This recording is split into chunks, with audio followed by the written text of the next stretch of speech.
There I was, standing shamefully in a courtroom, surrounded by demons on my left and angels on my right.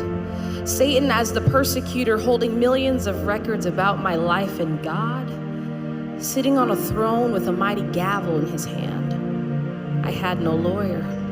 Placed on trial for things such as lying, stealing, and fornication. For this was the beginning of my tribulation, for there was no reason to plead an innocent statement, for all the evidence was sitting right there with Satan. The demons smiled as tears rolled down the judge's eyes, for they clearly knew that now was the hour of my demise.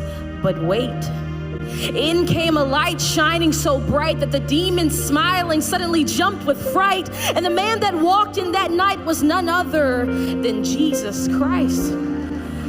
Darkness departed to give way, and glory was all the angels could say. As the man that walked in that night pulled out a lighter and immediately set Satan's records against me on fire.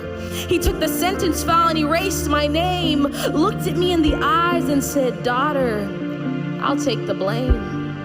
Handcuffs were placed on this man and he was thrown to the ground. The entire courtroom gasped at this horrendous sound, and the sudden seized the beat of his heart. The man that walked in glowing had now become dark.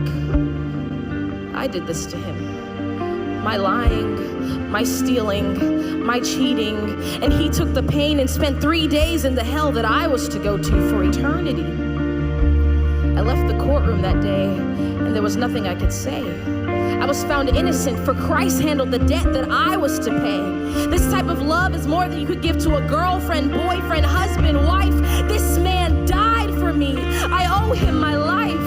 And even though my life is not at all worth it, how could you ever trade preference for perfect? See, I gave my life to Christ and suddenly picked up a mop.